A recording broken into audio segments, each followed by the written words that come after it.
দেশে ফিরতে চান শেখ হাসিনা, তবে দিয়েছেন একটি শর্ত।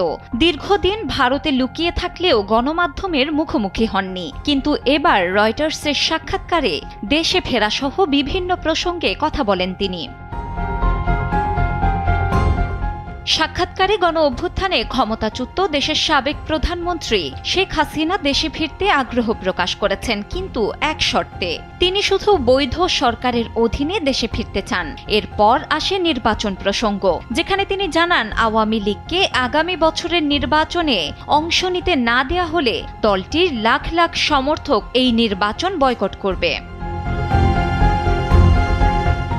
এসব তথ্য প্রকাশিত হলে দেশের মানুষের মধ্যে ওঠে আলোচনা সমালোচনার ঝড়। কেননা জুলাই অভ্যুত্থান, সহিংস দমনপীড়ন ও আওয়ামী লীগ সরকারের সময় গুম সহ একাধিক অভিযোগে শেখ হাসিনার বিরুদ্ধে আন্তর্জাতিক অপরাধ ট্রাইব্যুনালে মানবতা বিরোধী অপরাধের মামলা চলছে।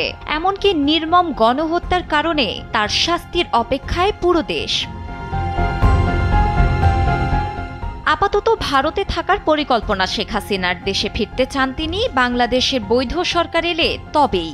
একই সঙ্গে প্রকৃত আইন শৃঙ্খলা বজায় থাকতে হবে। এছাড়া শেখ হাসিনা বা তার পরিবারের কেউ আর আওয়ামী লীগের নেতৃত্বে নাও থাকতে পারেন বলে জানান তিনি।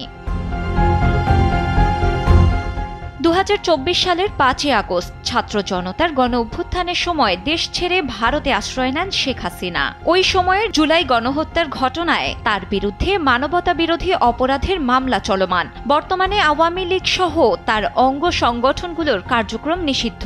এদিকে লন্ডনের ইন্ডিপেন্ডেন্টকে আলাদাভাবে দেওয়া সাক্ষাৎকারে তিনি গত বছরের গণ অভ্যুত্থানের সময় নিহতদের বিষয়ে ক্ষমা চাইতে অস্বীকৃতি জানিয়েছেন।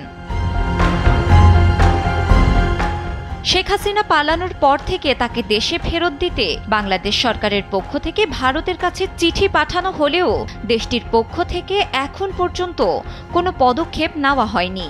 শেখ হাসিনাকে আদালতে হাজির করতে ইতোমধ্যেই পত্রিকায় বিজ্ঞপ্তি প্রকাশের নির্দেশ দিয়েছেন আদালত। এরই মধ্যে দেশে ফেরার আগ্রহ প্রকাশ করেছেন শেখ হাসিনা। ডেস্ক রিপোর্ট, সময়ের আলো।